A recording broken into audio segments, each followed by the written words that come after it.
Yeah. Pro Fan Sports Podcast. Let's get it. Pro fans, tune into the program.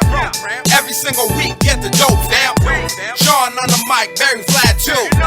Keep you updated, that's what we do. Pro fans, tune into the program. Pro fans, tune into the program. Pro fans, tune into the program. Every single week, get the dope, fam. Yo, what it do, everybody? It's your boy John Altidor with Pro Fan Sports, where the fans of the pros go back at you with my boys Vladimir. What's good, fellas? Hey, everybody, what's going on? Welcome to episode 39. I'm going to take that one from Barry today. Oh, man, shoot. Dang, he beat me to the punch today, man. Dang, that's usually my line. I like it. But no, that definitely excited and looking forward to another great show, and and happy Sunday to everybody. And yeah, we're on that episode 39. So yeah, I would let's say get to it, man. Let's do it, guys. I would say happy Tuesday, since people will be listening on a Tuesday. Right. Happy Tuesday. Right. And it's good call, Vlad. Good point. Today is the Lawrence Maroney podcast. Lawrence Maroney. I like Steven Jackson. Steven Jackson. Ooh, yes, Steven Jackson, my guy. And Brandon Browner. Ooh, Yep. Brandon Yes. Browner. Yep. Who Yes, won man. the championship with the Pats on that 2014 team, and he was actually the unsung hero of the Malcolm Butler interception.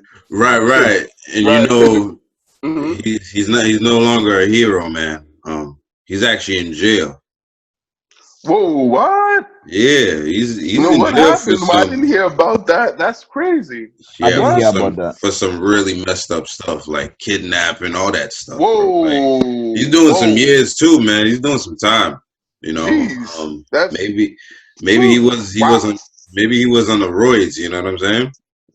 yeah. Must have been on some sort of PEDs or some kind of drug. Shoot, Right. It was whatever like he was assault, taking, but kidnapping, like abuse, a bunch of stuff, man. But you know, wow, yeah, damn, crazy. Wow, yeah, I guess man. shoot, his days after playing football aren't so going well. That sucks that when guys, get out of the league and retire, Well, good amount of them don't end up doing well. there's a couple of guys, like Darren Sharp, I think. Yep, him too. That guy's in there He's for in some jail. messed Like, up oh shit. God. Whew. Yeah. He He Anyway, is going to be doing some time, but yeah, right.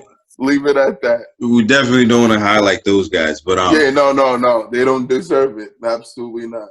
as always, man, follow us on social media. We're everywhere. So we're on Instagram, profans_sports. We're on Twitter.com/profansports, Facebook.com/profansports. And if you like to watch, we're on YouTube.com/profansports.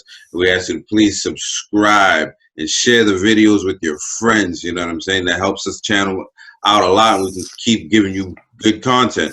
As always, we drop every Tuesday morning on every streaming platform, Spotify, Apple Podcasts, iHeartRadio, Pandora. We're on everything, man. And make sure you're checking out the videos on every Wednesday. Vlad works very hard on those, so we want you to check those out. And before we'd like to start the show, we'd like to say a happy birthday to Jermaine Illuminor. Vlad, you a fan of Jermaine Illuminor or something?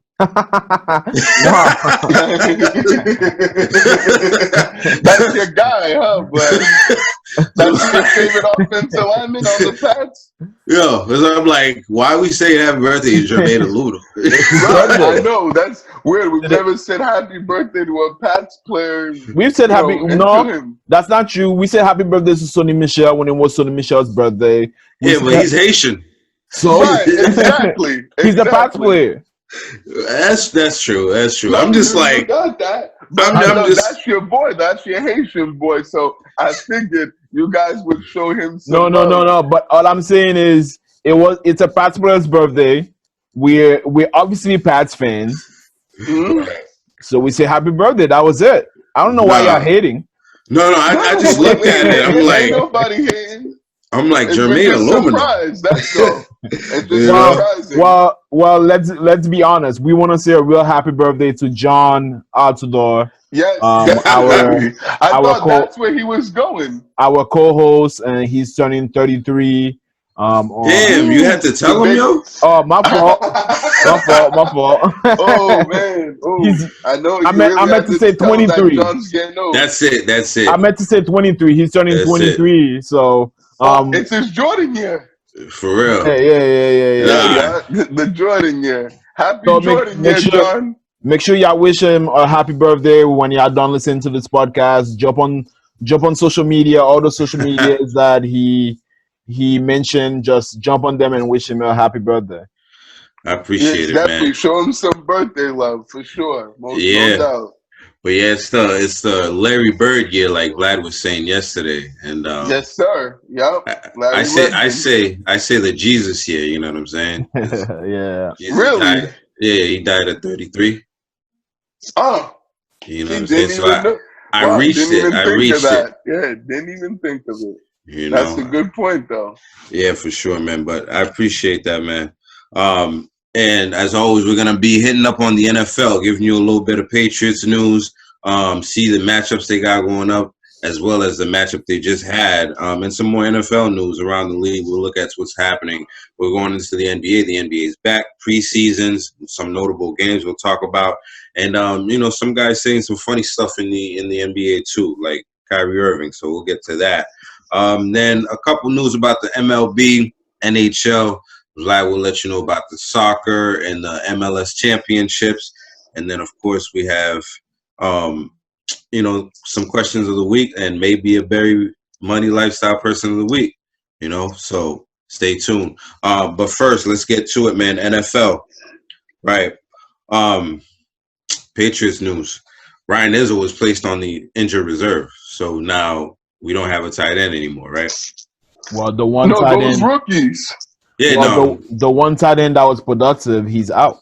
That's what I mean. Like, so now we don't have a tight end anymore. Yeah. You know what I'm saying? So he was placed on injured reserve, so that means he's going to miss at least 3 games. I don't know if he's going to be out for the rest of the season. I'm not sure. He might as well. Yeah, exactly. There's only 3 games left, so right. So he's going to be out for the rest of the season. Right. He's pretty much done for the year. Right. So in effect, Vladimir was activated to the 53-man roster. They made a big deal about him all summer. I think maybe he's caught 1 pass this year. Maybe. I know. Yeah, I think he's caught 1 pass. I remember 1 reception that he caught, but that's the one I remember. Too much other than that. Yeah. Everything else hit his hand and fell. A lot was made of the Pats drafting 2 tight ends, and a lot of people started talking about the Gronk and Hernandez package that we ran for a while, the 2 tight end package, but we saw none of that this year. And it would have been really useful this year. This year we're running the ball a lot more, and in order to run the ball well, you need 2 tight ends. If you have that 2 tight ends package, you can run the ball really well and throw the ball really well. For somebody like Cam Newton, that's not a great thrower. Tight ends are like, the quarterback's best friend. He would have needed that. And this year, we couldn't even get that. He's always had a good tight end, man, going back to the North Carolina days, so he's always had an outlet with the tight end. And this year, it's like, it's nothing there, Cam. I think they need to play Nickel Harry at tight end because he sucks at receiver. I mean, he's big enough, right? Yeah. Well, he might have to put another 20 pounds, but hey, he's like a Shannon Sharp size right now. Yeah, exactly. He'll be. I think it might be worth it to try him at tight end. Why not? I mean, he's going to be faster than the linebackers that have to face him. Exactly. At least a little bit. Maybe a career change would help him out because he definitely ain't doing much. Yeah. Anywhere else. Sure is. That's but something they certainly need to look at for next year. He did have a good game last week, so he had an okay game. Yeah, don't hype him up. Don't gas him up. Right. It was Well, okay. we'll get to made that. a couple plays. We'll get to that. So Devin Asiasi, as we're talking about, got activated to the 53-man roster, and it seems like this guy gets nominated every year for something. Devin McCourty was nominated for Walter Payton Man of the Year award. So shout out to the McCourtys. Which is a big award, you know what I mean? I don't think I've ever seen a Patriots player get that award. Really? Didn't like Matthew Slater get it or something like that? Yeah, I thought I feel like he got it one year. Him and his dad was the only two. No, but I know he got nominated, but I feel as though whenever you win that award, you have that patch on your jersey. On your jersey.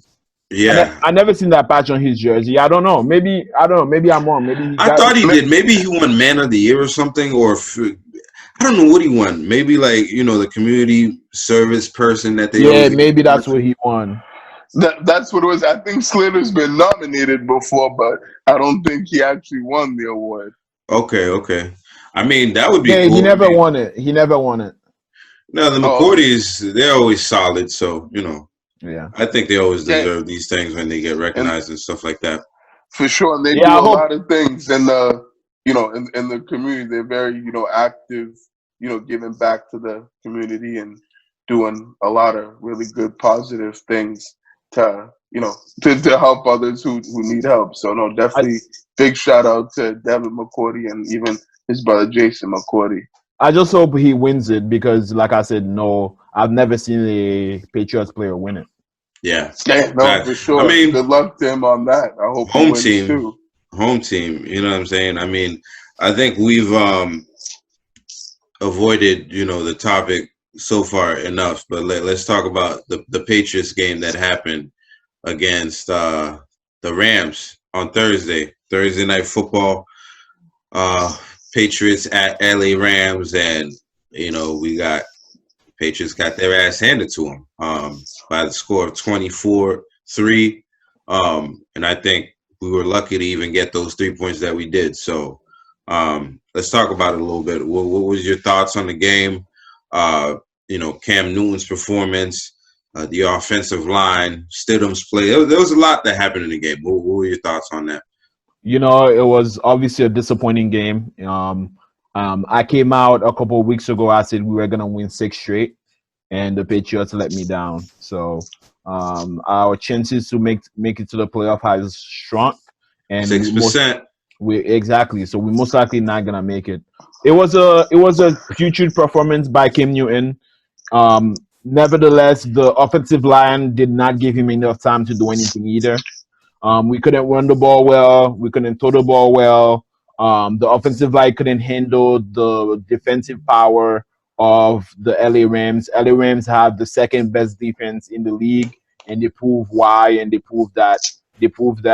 Cam Newton to a really bad interception in the red zone, which obviously cost us. I think that's one of the main reasons why the LA Rams had momentum and we couldn't get back into the game. Stidham got into the game. He's obviously a better thrower than Cam Newton, but he really wasn't that much better because the offensive line did not give him enough time to do anything either. So it was just a bad game by the Patriots altogether. The defense led Austin Eckler. Cam Akers. Yeah. The defense led Cam Akers run for 197 yards. We couldn't stop anything. We couldn't stop it bleeding. You know what I mean? So it was a bad performance altogether. Defense, offense, special team did okay. Special team saved our ass the last couple of weeks, but they couldn't save their ass in this game. But it was a bad performance by Josh McDaniels as well. But those calls in the end zone, are you kidding me? Two runs straight with Cam Newton and produce nothing.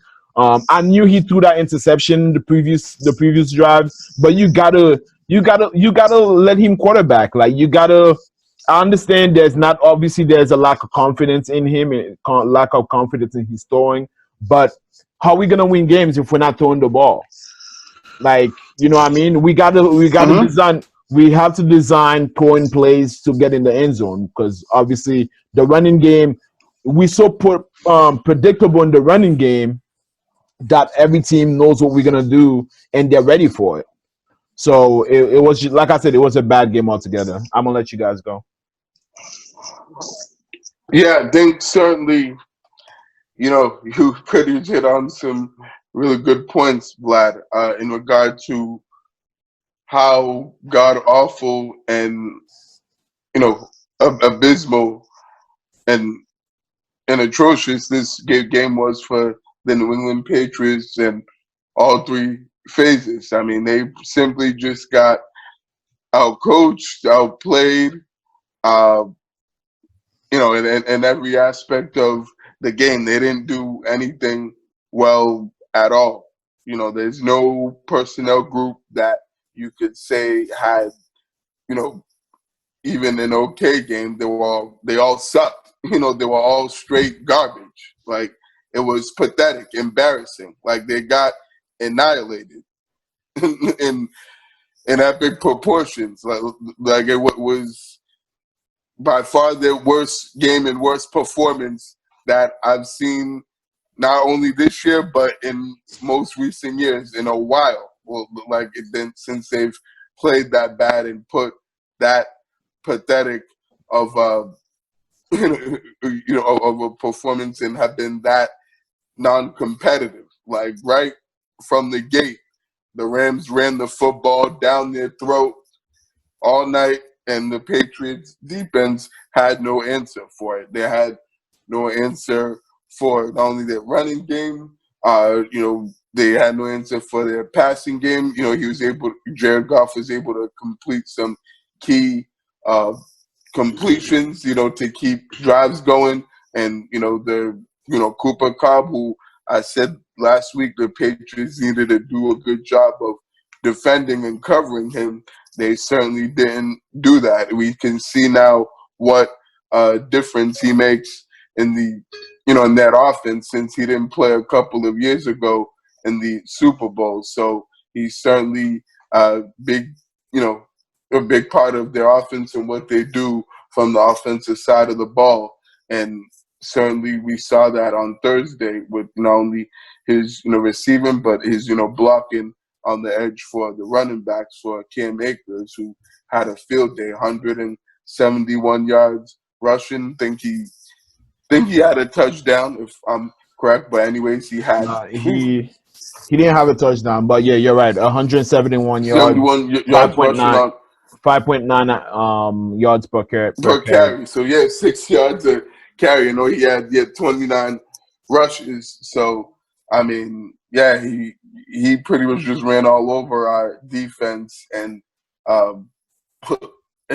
and simply took over the game. But I mean, this game, as bad as our defense was, the offense was, just an absolute shit show. Like, it was a joke. Like, that didn't even look like an NFL offense. What we saw on Thursday. I mean, everybody was just was just horrible. Like everybody just sucked and clearly didn't come ready to play this game. From Cam Newton, who I don't think this game was all his fault. Like, yeah, he was trash and definitely had to be his worst game of the season. It definitely didn't do himself or that offense any help or any favors, but the offensive unit as a whole was just, flat out embarrassment. These guys is like, I get that they're not as talented, but do these guys have any sort of heart or any like pride or like do or like compete? Because we saw the last few weeks that they were, due to the lack of talent, that they weren't, they're not the most talented group. We obviously know that, but at least they were, playing hard and being competitive and and executing a lot better than what we saw on Thursday. Like, just the not only was the execution horrible, which obviously is their fault, but the decision making by Cam Newton was terrible, and as well, even like you said, Vlad, the play calling by Josh McDaniels was absolutely atrocious. Like, what was he thinking on those calls, man? I think Particularly on that, like you said, those two plays where they had, 5 wide receivers set, an empty backfield for Cam Newton. Like, why are we in that formation? We don't have the personnel in the offense to be in that formation.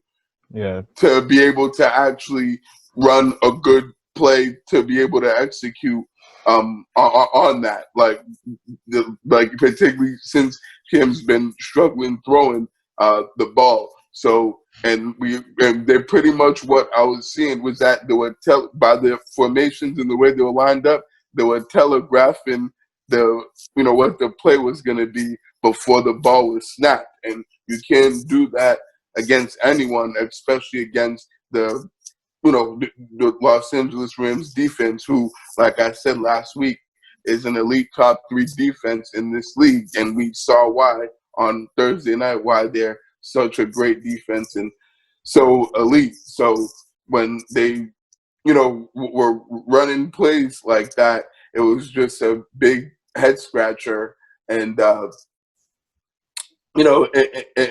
was just mind blowing, the fact that they did that, and expected to, move the ball and get good results and score, which they didn't. And right, that 4th down play was the worst. Like, I was just gonna say that what's it called? He should have pitched it outside to Damian Harris, who was open for the pitch, and that's what I thought he was going to do since they ran the read option.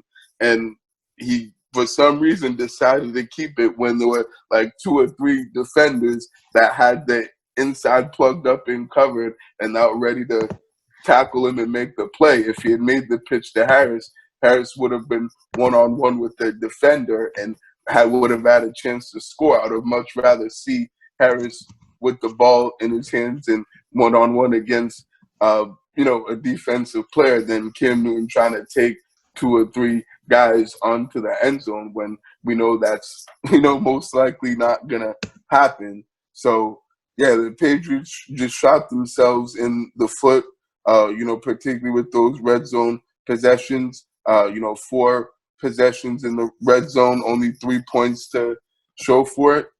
So I mean, that pretty much just goes to show that they had no business winning this game, and they didn't deserve to to even keep, be close in the game and be competitive. So it was a huge letdown, by the whole team.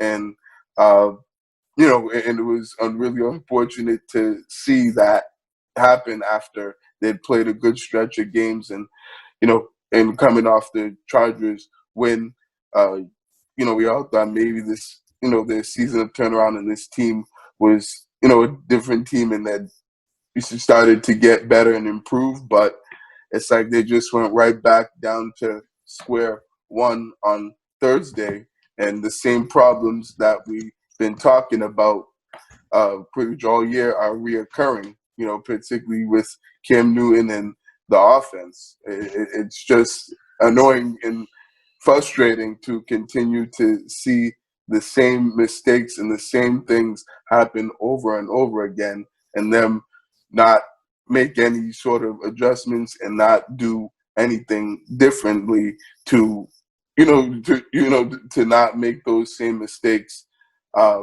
again. So yeah, I think this was a devastating loss, and I think we were at the point where they pretty much just ended their season, or ended any chances of them making the playoffs or making any sort of playoff push and playoff run with the last few games that they have. So Yeah, well, truth go, John. I know I've gone a lot for a lot, but I definitely had a lot to say about what I saw during the game on Thursday night with the Patriots.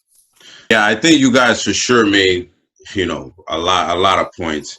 I think for me, what I'm seeing is Cam Newton and the lack of recognition of things, has been killing this team on offense. A lot of times. A lot of times, him not adjusting to certain things that's going on. And you're right, the offensive line was terrible. I remember one play where somebody just came through really clean. Damian Harris didn't see him. The offensive lineman didn't see him. I don't know his name, but I believe he's a rookie. But he definitely didn't see him, and he just went right through that line. And there needs to be more recognition there. The whole interception with Harris, the Harris wasn't open. Like, are you using your eyes? Like, the guy is being held up by, Aaron Donald at the line of scrimmage. Like, where are you throwing it to? It's like most quarterbacks, they're gonna throw it to the feet of, the player if they see that that's transpiring. But, like, you threw it as if he was actually gonna get away from Aaron Donald and get to his spot by the time the ball was there, and you're getting rushed too, and it's like some of those times you got to remember, just get rid of the ball. Well, it was a screen pass, so he was trying to get rid of it fast because on screen passes the defensive linemen start coming at you. They do. But you're right. He should have threw it at the feet of the player. That's it. He shouldn't have thrown that. He wasn't thinking. That killed the whole momentum. I felt like we could have stayed in the game. If we scored, another time, we would have definitely been in the game. Yeah. And for him to throw a pick after we got a pick, it's like, come on, man. The team was just in like a really. We didn't even get to capitalize on it. And you just can't make mistakes like that on a defense like the Rams. Yeah. And they dogged our offensive line, man. Yeah. Aaron Donald's moving, everywhere on the line is a problem. Especially for the rookie offensive lineman. We don't have Isaiah Wynn. He's down, so he's not in there. Some veteran presence and things like that. And he dominated. You know what I'm saying? And they definitely came back just because of what happened in the Super Bowl. They looked motivated. They were ready to go after the quarterback. They pretty much had the same kind of game plan we had for them in the Super Bowl for us. And they succeeded. Like what we were doing to them in the run game in the Super Bowl is pretty much what they did. The type of runs they were having, as opposed to like going outside, they did a lot of inside runs, and we just couldn't do anything. Our linebackers are small, they're not really going to move anybody out of the way. Like I saw Juwan Bentley got a really good tackle on one of the third down plays, man. And he's just not big enough to just stop the guy in his tracks. And the guy just kept going and kind of like ran him over, even though he was perfectly there at this right time. A person like Hightower will freaking knock your freaking head back. You know what I'm saying? Exactly. Right. He's launching you like at least 3 yards back. If you're Akers going against Hightower's, that's what he's gonna do to you. But Juwan Bentley is just not the big enough guy to do that. Stidham had no chance. He's definitely a better thrower, like Vlad was saying, but he just has no chance. Especially playing against the line that was playing like that. They were, man. Aaron Donald were coming.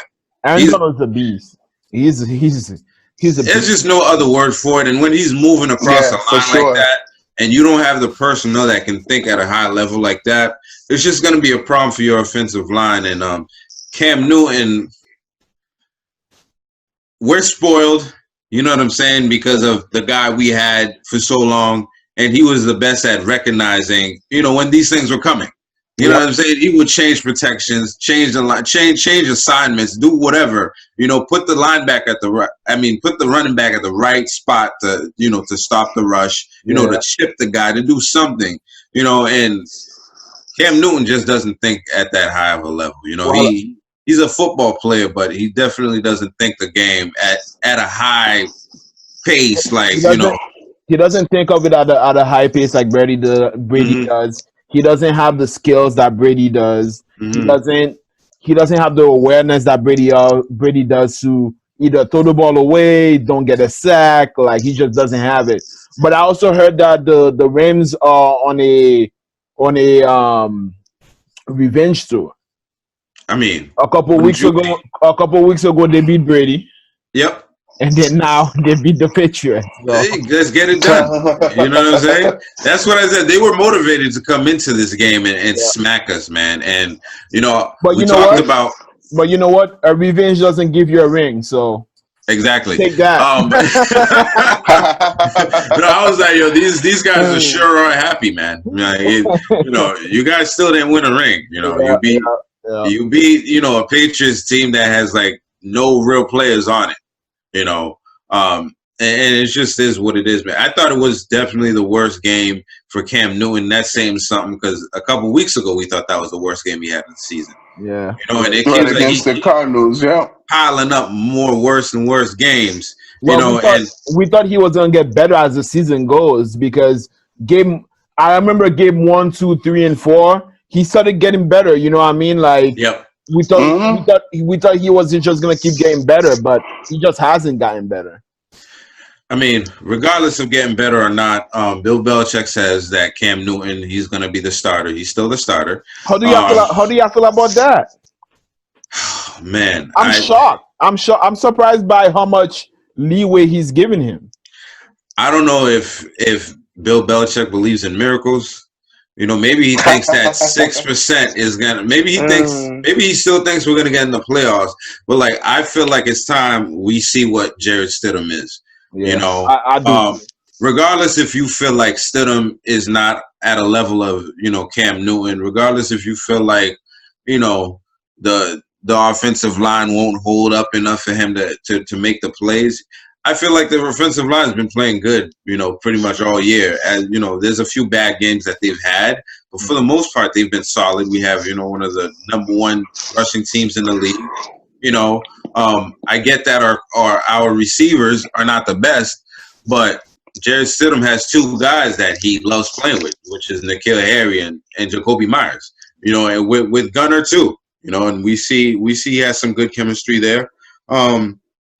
I would personally just like to see what Jared Stidham got for a whole game, man. At least a half. Give us a half to see what's going on. I think we are pretty much eliminated. We still have 6%. 6% chance, but 6% is very minimal. So if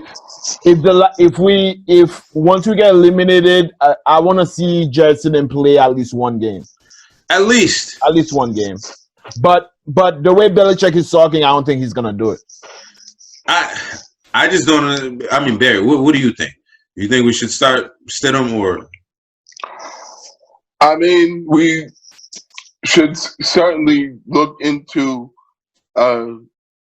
starting him and letting him get, the first team reps in practice and actually forming a, game plan for him that best suits him. But I don't think that Belichick is actually going to start Cam Newton actually going to bench Cam Newton, and start Stidham until the Patriots are mathematically and officially eliminated from the playoffs. Just because I feel like he still thinks, for whatever reason, that Cam Newton gives the Patriots the best chance to win football games. But I don't know why he still thinks that from, what we've been seeing, particularly what we saw on Thursday. I'm not so sure if that's true, if I agree with that. But I think he also thinks that, if he makes a change at quarterback and starts Stidham instead of Cam Newton, it's pretty much waving the white flag to the rest of the team and thinking that, he's quitting on them and that, and that their season's over. Even though to me it is over, I don't see them getting into the playoffs. But I think he just, for some reason, I don't know why he's being loyal to Cam Newton, but he just maybe feels like, giving him the benefit of the doubt of, since he got him on a cheap deal and, you know, and missed, some time due to no COVID and stuff. He just feels like maybe that, to just let him play out the season since to me, I don't think he's going to be back, then next year. I doubt that he's going to bring him back next year. So maybe he just feels like you should let him play out the rest of the season and see how it goes. But to me, I'm with you guys. If it was me personally, that was the coach and that, it made the decision as far as who should start at quarterback, I would, go with Stidham because I think we already know who Cam Newton is, and we've seen enough of Cam Newton to know that he's not going to change or get better. And Stidham should get a chance to actually play at least a whole game from start to finish and to see, show us what he can do and if he can actually be a better quarterback and help us win, because we don't know until we see it since we've never seen him play a full game. So I don't know why Belichick's being so hard-headed and stubborn about making the QB change, but I think you're right. Like you guys saying, it's time for him to to do that. I don't know what he's waiting for. I mean, maybe he just wants, to not end the year on like a bad note. Like maybe he wants to be at least 500. I don't know. I think as soon as we are eliminated, I think Stidham is gonna get some play. Yeah, he should play the rest of the season.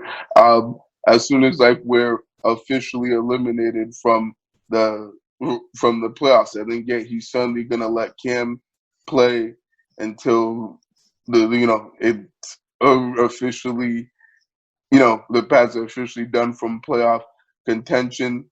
But I certainly think that with as bad as this offense has been and the lack of of a passing game we have, and and needing a better passer and a more accurate passer. I mean, it's certainly makes sense for them to put Stidham in because, right, even though he's not that much better than Cam, at least in terms of his ability to throw the football, and he does have a better arm and a stronger arm by far. So, I mean, I think Belichick is.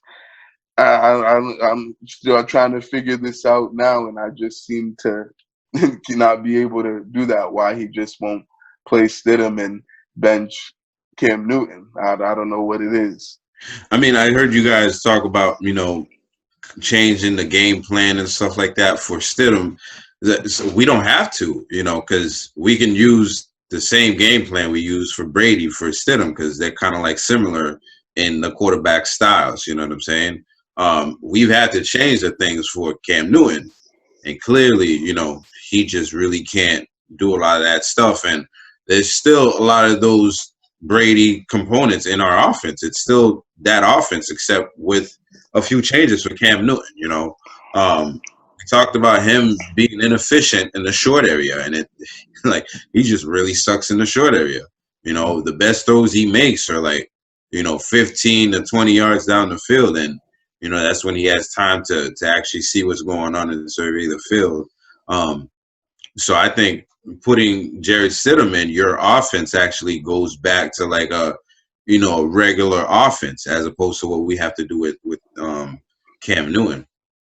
No, I'm with that, John. That's definitely a good point that you bring up. Yeah, no, we definitely need to run more of a conventional and NFL kind of offense than what we've been running with Cam, because right, it's just not working out at all with the offense that we're running for Cam Newton. Speaking of that, so right now we have Cam Newton, Jared Stidham, and Brian Hoyer, right? And I can't imagine that those are going to be the same 3 quarterbacks on the roster next year. So, what do you guys think? The Patriots should do at the quarterback position for the upcoming year, and really, what areas you guys think Bill Belichick should work on? Via the draft and free agency. Well, obviously, quarterback. I think we definitely need to get somebody in here. There's gonna be, not saying that we can do this, but Dak Prescott only signed a franchise tag in Dallas, so that's an option. Alex Smith is an option. Can you imagine Dak Prescott? Right, the quarterback of the Patriots. I would love it. I would love it. But I don't know about that. I hear what you're saying, but I'm not so sure they should go that route. Why not?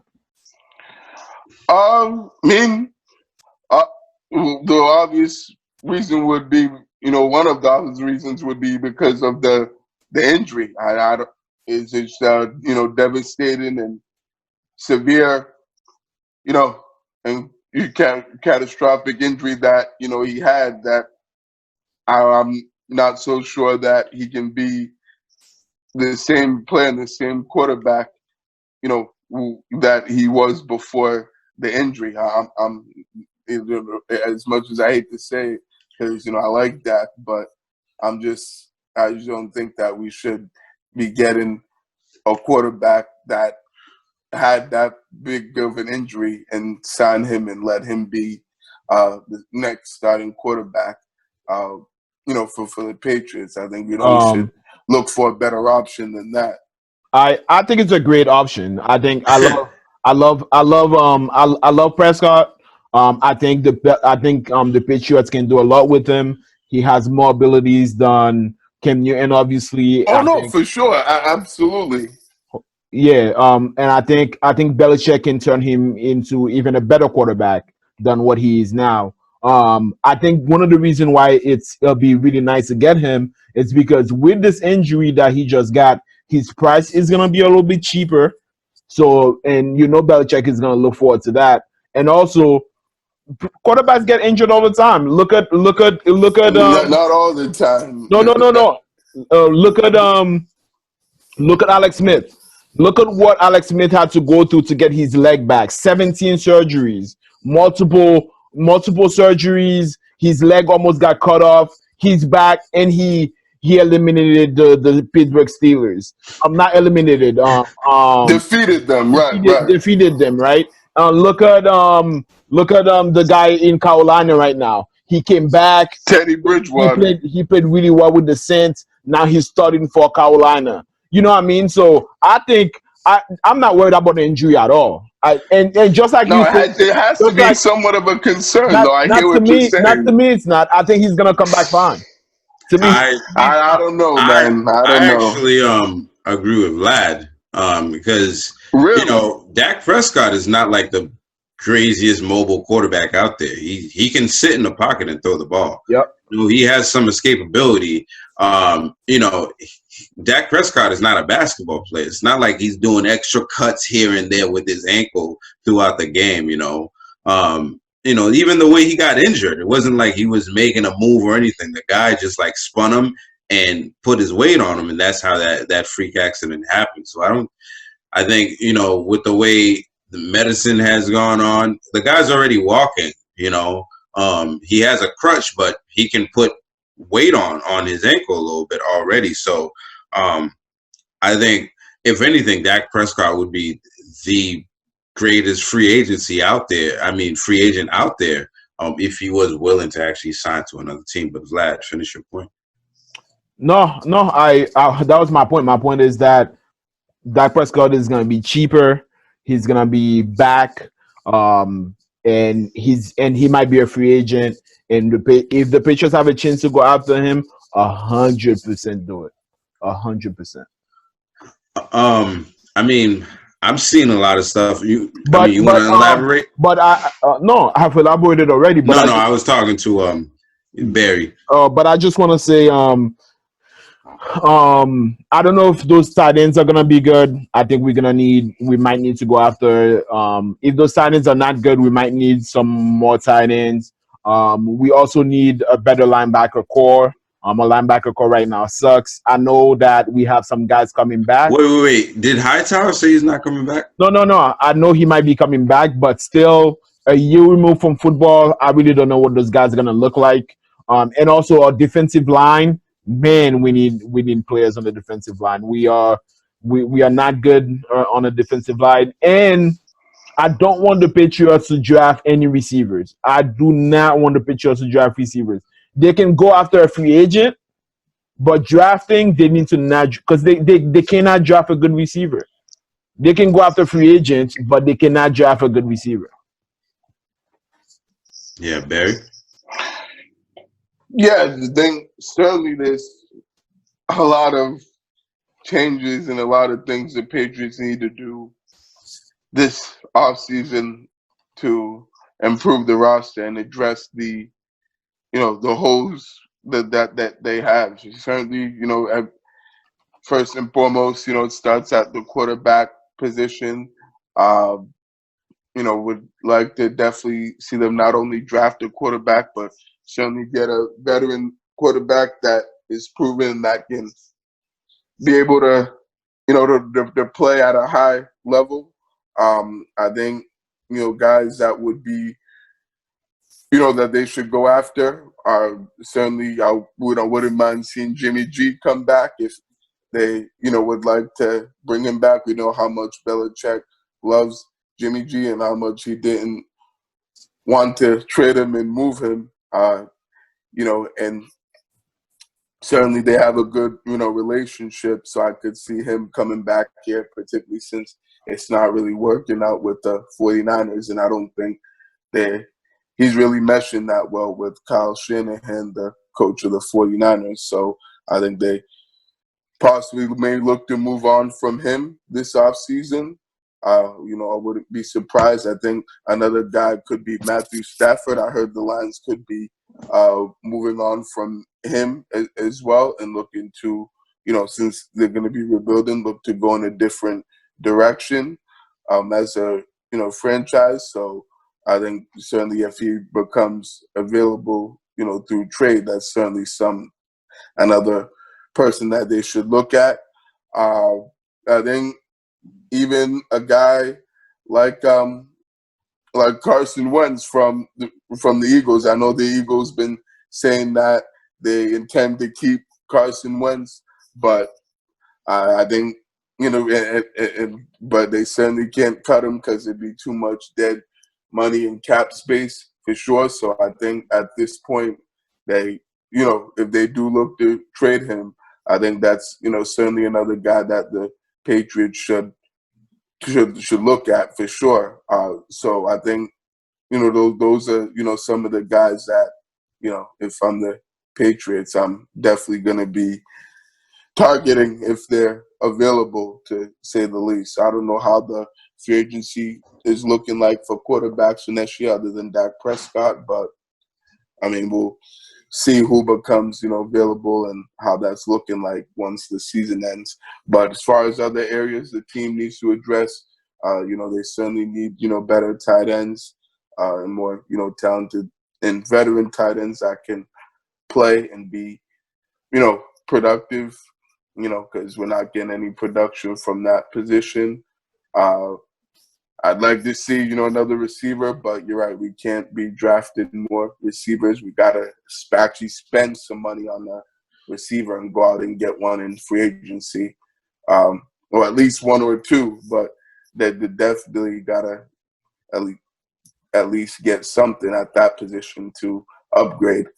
And then on defense, I think, they pretty much have to address every area on the defensive side of the ball, particularly, need some pass rushers on there, need another edge rusher. I know they have Winovich, but they certainly need more than that. To be able to, another guy to be able to get after the quarterback. They need some linebackers desperately. We don't really have any linebackers. we have defensive backs playing linebacker, which is pretty crazy. So they certainly need as many linebackers as they can get through the draft or through free agency. So I think that's probably their biggest need on defense and as a team. And then I think I'd like to maybe see another secondary guy, probably another safety, since the McCourty twins are getting older. So and are pretty much their time's almost up. So I think I'd like to see them getting another safety or another defensive back. You can never have too many of those. I know Tyler Duggar's been solid, but certainly could see them getting another DB through the draft most likely. So I think those areas need to all be addressed this offseason in order for this team to be able to be a much better team next year and to actually be a playoff team and compete in the AFC. Yeah, that's a fact, man. One thing I know for sure, I definitely don't want to see this offense that's been put on the field this year, next year. Nope. That's one thing I know for sure. You know what I'm saying? So we definitely have to do something about this quarterback thing, man. I like Cam Newton, I really do, but I just don't think he's the guy, man. He needs to go back to quarterback school or something, because these throws, man, it's just like it's just a no-go, man. Right, it shouldn't be happening. Absolutely. We came into the year, talking about the Patriots shouldn't be running Cam Newton so much to save his body. And now literally all we can do with Cam Newton is run him because he can't do anything else at a high level. Yep. Facts, you know what I'm saying? That's the only way we can move the ball on offense. And like Barry, like Vlad said, you and Vlad, like we are not going to win any games by just running the ball. Okay? Like a team like the Rams that come through, we can't run the ball on them because they have that stout defense. We have to be able to throw the ball. We have to be able to keep pace with other teams. And, I'm sorry, man. I don't even think having a Julio Jones in our offense will help Cam Newton at this point. Because, you got to be able to hit these passes. You got to be able to, change your protection. Stay safe in the pocket, man. The whole panicking stuff. You can't panic and throw picks. The guy has way more interceptions than he does touchdowns. What's he got, like 4 touchdowns in the year? 5 passing touchdowns. And he has 10 interceptions? At least 10 or 11. Right. It's just not sustainable. So we definitely need to bring somebody in to be some kind of a caretaker. And you know what? One name you guys did mention is Matthew Stafford. Like, I would love to see a Matthew Stafford in this offense. Because Matthew Stafford is a quarterback that can make all the throws, long and short.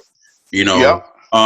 He even makes the sidearm throws that you see, Mahomes making, and even Aaron Rodgers on a weekly basis. But you don't hear about him because he's all the way in Detroit, and he's not on TV like that, so you're not gonna see a lot of the stuff that he's doing, man. Right. But if Detroit is looking to move on from him, that should be our number one guy because I don't see. Absolutely. I'm thinking about guys like Carson Wentz. If you can't have a capable backup behind Carson Wentz without him, feeling the pressure and fucking up every game, we can't have that on the bench. You know what I'm saying? I would rather have Carson Wentz though than Cam Newton right now. I mean, most definitely, absolutely. That's just how bad Cam Newton's been because Carson Wentz hasn't been like great either. Hasn't been that much better either, but he's been better than Cam. I actually like Carson Wentz. I think he's I don't think he's great or anything like that, but I think he can play. I just think I don't know what happened to him after that injury a couple years ago. He just hasn't been the same. But I think he's an okay quarterback and he can play. Maybe if he find the right system, the right coach, maybe he can flourish. And maybe New England is that place. I think it's the right coach. He needs to have the right mindset. Yeah. He needs to feel secure about himself, and he needs to stop throwing hero balls. That's it. Like, you're not gonna win the game, seriously. By scoring a touchdown on every play. Like, you're not gonna do that. You have to take what's there, and he's really bad at doing that. And he needs a coach that he respects enough to be able to do that. Now I was listening to something about how Carson Wentz kind of like took accountability for the games that he's been having. And it's been like the guy's been in the league for a long time now. He's been having these games. Why are we just now having these conversations? So I think he definitely needs a coach that's not, trying to write a fucking book because he won one Super Bowl. You know what I'm saying? It's these kinds of situations. Like, you need, somebody like Bill Belichick that keeps on telling people, yo, Cam Newton's a quarterback. He needs a coach that's not going to be like, we'll see what happens next week and all that bullshit. You know what I'm saying? Right. Like, give the guys some certainty. That commitment. Absolutely. Yes. And I think he's just worn out his welcome in Philadelphia, starting from the Nick Foles situation, how the team rallied around Nick Foles and had like a whole shrine in the locker room when the guy that was leading the team to an 11-3 record, just got injured. It's like, now you're messing with them, and the whole team rallied around Nick Foles, and they went on to win the Super Bowl that year. But we forget that he was an MVP candidate that year. Right, he was. Right, he was. Great year. What else you see for the team, though? What else do you think the team needs? The team definitely, like I was saying, they need that quarterback caretaker, somebody that's going to groom the next person. If you're not going to put Jarrett Stidham in now, then he definitely isn't it. Because what's the future of Jarrett Stidham if you can't put him in games that don't even matter anymore? Yeah, because mathematically we're not going anywhere. So like, why? If you can't put Stidham in the game right now, for the last 3 weeks, you definitely need to draft somebody to come in to sit behind somebody like a Matthew Stafford. I even heard a name like Aaron Donald. Sam Darnold.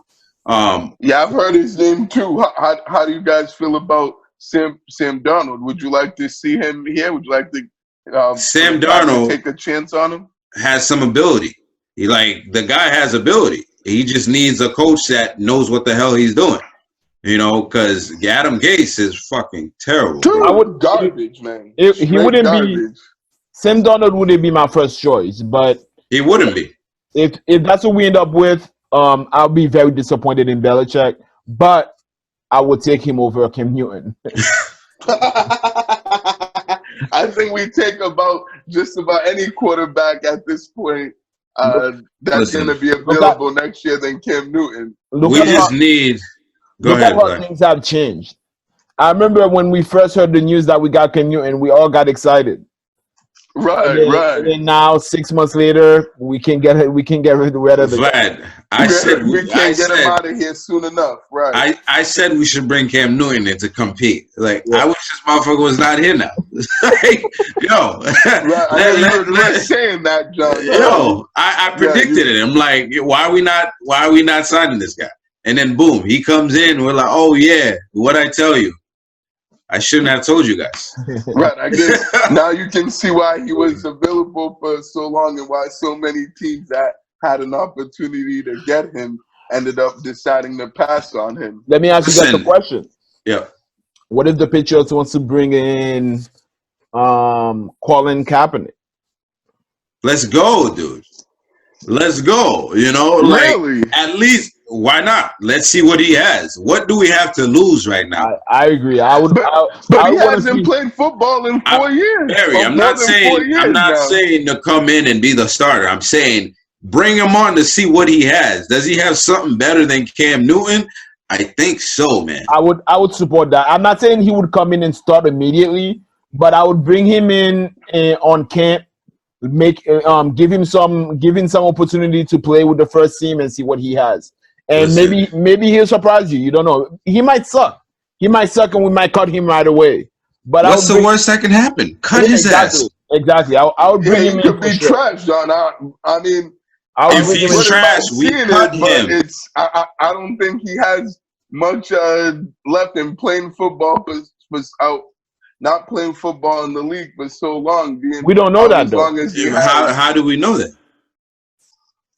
I If mean, we don't see it, we don't know that. no, I get what you're saying, but I just don't think, I highly doubt that would work out with, with him here. I mean, if they wanted to give him a chance, you know, think he, could get a camp invite, and they could bring him here. I don't know how interested Belichick or McDaniels would be in doing that, They but bought Cam Newton. I mean, I don't really see that going. I know Cam Newton, but that's because he's actually, he's been in the league. He just hadn't played due to injuries. Yeah, Colin Kaepernick, I don't think a guy can play well and be successful in this league if, you know what I'm saying, if he being out for that long. I just don't see that going well, and I don't know how much he has left in the tank. Yeah, he looks good in the workouts and stuff, and he's been, putting in the work and working on his mechanics and all that, but he hasn't played an NFL game, and you can't simulate NFL games if in practice or anything. So Yeah, I think they can do far better than get Colin Kaepernick. basically you're saying don't give Colin a chance at all. You know what I'm saying? Like I just said, we're not saying to come in and be the starter. Bring in guys to see what you got. You know what I'm saying? Like, that's all it is. Like, I don't think Vlad is like, yo, let's put Kaepernick in for Cam Newton right now. Like, that would be stupid, Like you said, the guy hasn't played in 4 years, but like, I don't think it hurts anybody to see, like, let's see what's going on, But I know that would never happen anyway, But we need to move on. We've been on the NFL for an hour now, so yeah. what else? Wow, damn, time flies when you're talking Patriots and NFL. For real though, But I think lastly for me, like you guys said, man, we need some linebackers in here on the defense. We need defensive linemen. We need somebody from Pittsburgh to be drafting, receivers for us, because Bill Belichick can't do it, and Pittsburgh seems to pluck them out, like every year, right? Right. Whoever they got in their personnel department, the Patriots need to do their homework and get that guy in here, because getting receivers from other teams that we don't know if they're actually going to even understand our playbook is getting old now. You know what I'm saying? And I'm tired of seeing it. It's not even only the people that we draft. It's some of the people that we bring on, they still suck. Even though they're doing good on other teams, they still come here and suck. So we'll see what happens with that. So what do you think they should do at that position real quick, John? Because they need to do something at that position at wide receiver. Listen, like I was saying, I was thinking somebody like Will Fuller. I think he's a guy that can come in and be a number one receiver for us. But that I haven't really thought too much about it. But that's all I have for now. Like Vlad was saying, we've been on this for a while now. Let's move on into New England Patriots versus Miami Dolphins next week. The Patriots now, at this point at this point in time, on this podcast, they're 6-7 right now, and the Dolphins are 8-4. They're playing the Chiefs, so they might be 8-5 by the end of this podcast, which it looks like is going to happen. So they got Tua. I'm not even going to say his last name, Tagovailoa. I think I said that right? Tagovailoa. Right. That's it. That sounds just about right. No, right. Sounds pretty accurate. And you know what? Good job, John. It's not even written on here. I just did that out of my head. All memory. There you go, man. That's it. They got Tua. They have Devontae Parker, who always seems to kill us. They have a new kid, Myles Gaskin, who's been doing well this year. I heard he just got COVID or got put on the COVID list. That sucks because he was on. He got on the COVID list. I don't think he has COVID, but they just put him on there just recently, so he's not even playing today. So who knows if he'll be back by next Sunday when they play the Pats. Yeah, that sucks because he just came back from the injury reserve. And I think the question is, as always, can the Patriots win the game, and what do we have to do to win this game? Well, the Dolphins, while we are recording right now, they're playing the Chiefs, and they are down 28-10 to the Chiefs.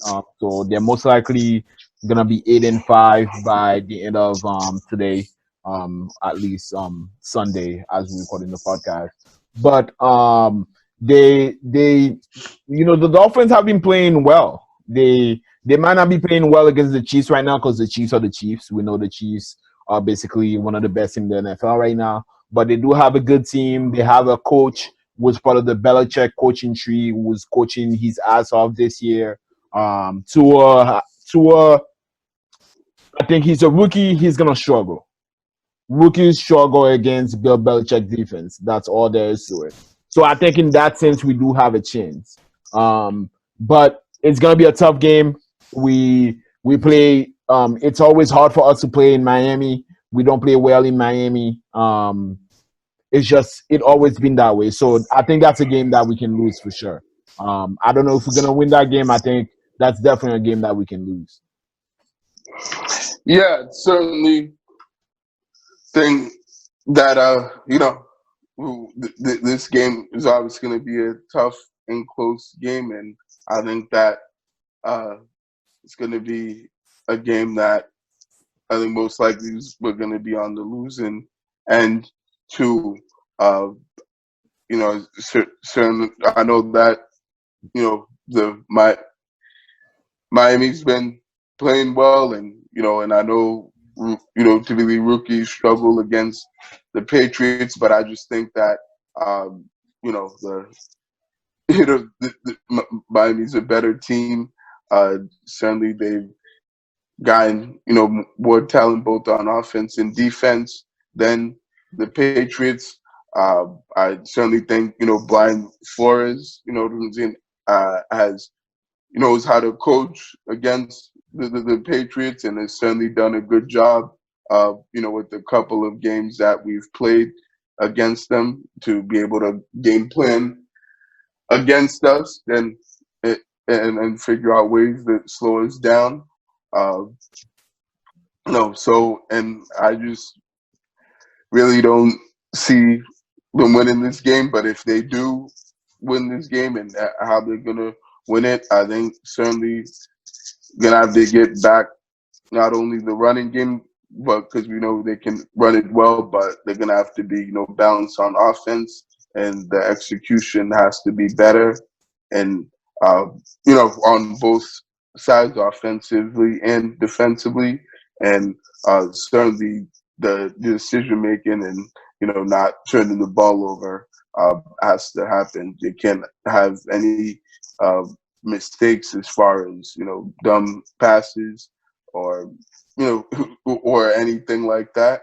So I think certainly this is a game that the Patriots are gonna have to pretty much play really well and, like you say, Vlad, mistake-free football and complementary football if they're gonna win this game and play well in all three phases. But that's what's gonna have to happen if the Patriots are gonna win next Sunday against the Dolphins in Miami. Yeah, I think the Patriots can wait. The Patriots are in Miami. Yeah, it's in Miami. It's at Miami.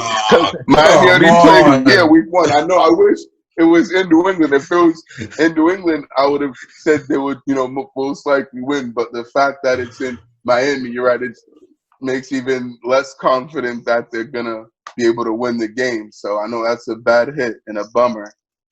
All right, that's it for me. We lose the game. Next. No, I'm joking. I'm joking. I'm not even gonna explain and break it down. We're just gonna lose just because it's in Miami. No, I mean, I think we can definitely win the game because it is a division rival. As we know, those games are usually always close. When you play a team twice every single year, it's like, no matter what's happening, the game's usually close and it's usually competitive. So I think we can definitely be competitive because the Patriots know who they're playing. The Patriots know their coach. They know their schemes. But at the same time, with Brian Flores manning the head of the Dolphins, it's definitely not going to be easy because he knows us too. Right. The only thing that saved us last time was because we had Cam Newton, and somebody And it was knew. week 1. It was the first Exactly, game of the week season. 1. Right. So Brian Flores didn't get to gather a lot of information on Cam Newton, and since then, it's different now. And if anything, we know Brian Flores is somebody that can put a defensive game plan together, man. I think Absolutely. I think he's one of the best that's doing it. And if you don't have a quarterback like Patrick Mahomes, that's connecting on every pass, it's definitely gonna be hard for everybody. That's why they're 8-4, right? Yeah, absolutely. So it's not gonna be an easy game. We definitely need to we can't turn the ball over. Nah, can't. We cannot turn the ball over. One, we have to score in the red zone. Like, we have to score in the red zone because, as you can see, like, our offense doesn't move the ball. Like, when we have the chances to hit the end zone, we have to do it because our offense does not put us in a position, to actually be, threatening for a touchdown every series. Most of our series is like 3 and out. We got a couple of touchdowns off the field. That's how it's been all year. It hasn't been like, consistently down the field. You know what I'm saying? We're not even getting field goals at a high clip. We're not even getting to that part of the field enough to actually just be getting field goals. That's just the kind of year it is. So we cannot mess around when it comes to the end zone. And I think that's going to be the key to the game. And our offensive line definitely has to perform better than they did last week. I'm sure they will. They just had a bad game on Thursday, but I think they'll play better. Right. Next Sunday. I mean, they have to, absolutely. The short week definitely hurt them because this is a team that needs to know everything that's about to happen because, Cam Newton can't make up for anything else that we're doing else on the field. You know what I'm saying? Like, he's just not that quarterback, and he hasn't been. And we can't, expect him to be, with 3 games left in the season or however many games left there is in the season for us. So, hopefully we can make it a competitive game. Hopefully we can put some points on the board because last week not being able to score anything at all, that was trash, man. Right. That was frustrating. At least give us a competitive game where, we've won against good teams this year. So I think we can definitely win. It's not like we've been giving up every game like that, but it's gonna be a challenge because, like Barry said, they have talent on offense and defense over there, and their players know us. They got a lot of players. They sure do. Landon Roberts, Van Noy. You know what I'm saying? Brian Floyd. They got players that know us. So it's gonna be right. What makes it even tougher for the Pats to win? No, for sure. Right, like we said, can the Patriots win? Yes. Do I think they're gonna win? Not really, man. That's just my honest opinion about it, man. But that's gonna be the preview for next week. Let's move on into some other NFL news that happened, so we can wrap this up. Carson Wentz, like we were talking about, the possibility of getting him on the Patriots. That's because he was benched this week for their second rounder at quarterback, Jalen Hurts, who started at Alabama and Oklahoma, right? And I actually really like Jalen Hurts. I wanted him on this team, to be honest with you, because he fell down, deep, and I wish we had taken him. Dez Bryant tested positive and quit the season. I don't know if that's actually the case. Is that actually the case? Yeah, so he obviously got pulled from, pregame warm-ups when they played the Cowboys last Tuesday, and because he ended up testing positive COVID before the game, and so as soon as he found that out, he had posted on Twitter that he was done playing football and that he was quitting the season and didn't want to be in the NFL anymore. So, I mean, as far as I know, that yeah, he's pretty much done with the Ravens, and and retired, at least for now, or at least is not going to play the remainder of the season. So yeah, I mean, he probably could have said that just because it was in the moment, but I mean, I haven't heard anything else other than that after the game. So I don't think that Des Bryant's going to be playing at least for the rest of the season. Yeah, I think we should definitely keep monitoring that, because I haven't seen that on the breaking news or anything like that. But he did say that after he tested positive. But like you said, it might have been a spur of the moment thing. Right. But can you guys actually give me a second? There's something in my eye.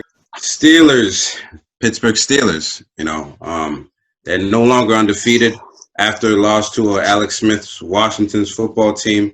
That was crazy. And lastly, there's the playoff picture as of right now for both conferences. So for the AFC right now, the Pittsburgh Steelers are the #1 seed, so that means they would get the first round bye. That's if they don't lose any other games or the Chiefs don't catch them. So the Chiefs are #2 right now, Bills #3, Titans #4.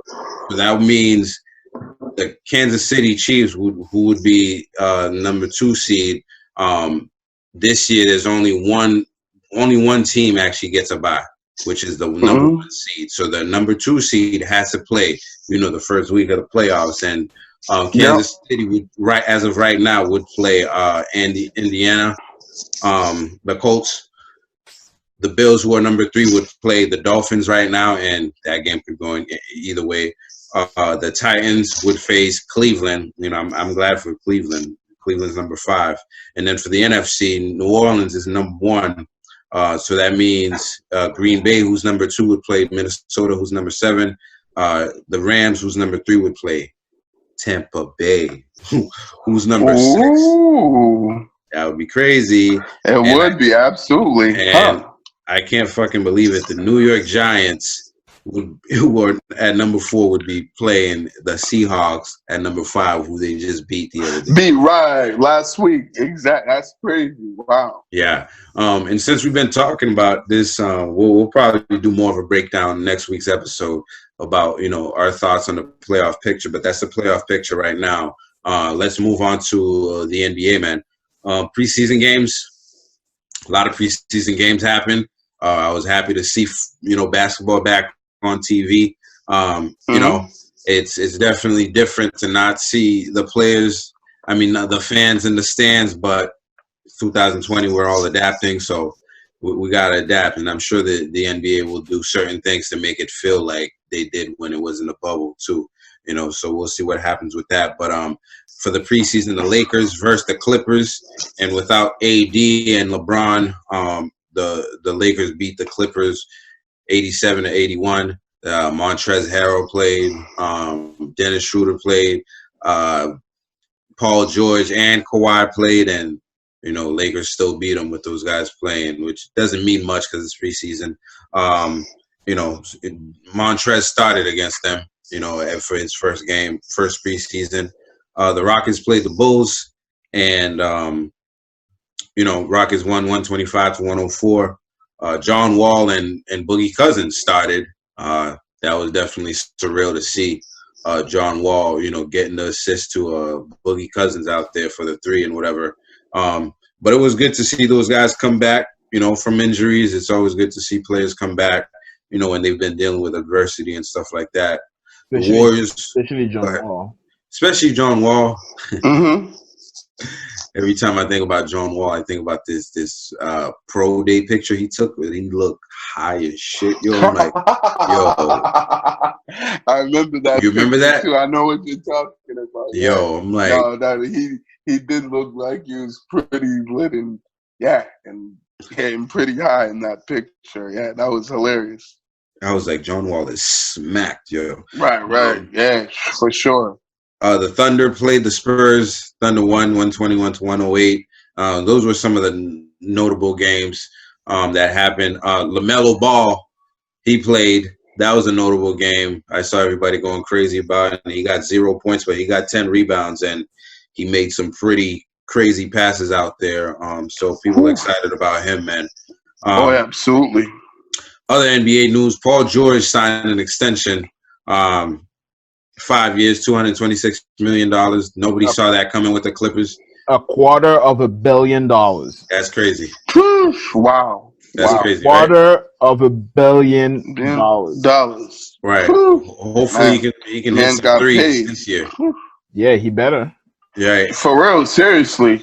Honestly, better start knocking down some shots and making some plays out there. Sure. Yeah. James Harden came back to practice. Him and Tucker came back to practice. And he says he's open to a trade to the Bucks, the Heat, and 76ers right now. And the Heat came. I don't know if they came out, but there are reports that the Heat are interested in him. Well, Jimmy Butler actually liked the report on like Bleacher Report, and he was asked about that. He's like, "No, I just liked his beard. Like he had a nice wholesome beard on there. You know, it looked clean, it looked good. You know, so he liked the post." If James Harden come to the Heat, that's gonna look boy. good. Who's that means they would have to get rid of like a Tyler Hero and Duncan Robinson. I think they'll be okay with that. Oh yeah, they'd be fine with that. I think they'll be that's okay. all they have to do. If they have to get rid of one of those players and maybe a draft pick or something, I think they'll be okay with that. Yeah. Yeah, absolutely. That'd be sick, actually. I'd be excited to see that, but as a Celtics fan, I'd be kind of scared of that as well. Yeah. No, And, for sure. You think they would work out, him and Jimmy Butler? I think they. I don't know. I hope so. Because they have two different personalities, so I Yeah, don't know if they'd actually match. Maybe Jimmy Butler can push James Harden. To be who knows? He could be be more competitive. Yeah, maybe. Oh yeah, and actually play harder, right? Yeah, that'd be good for him. And you know, a guy that we love talking about on this podcast. I don't. Oh Lord, me either.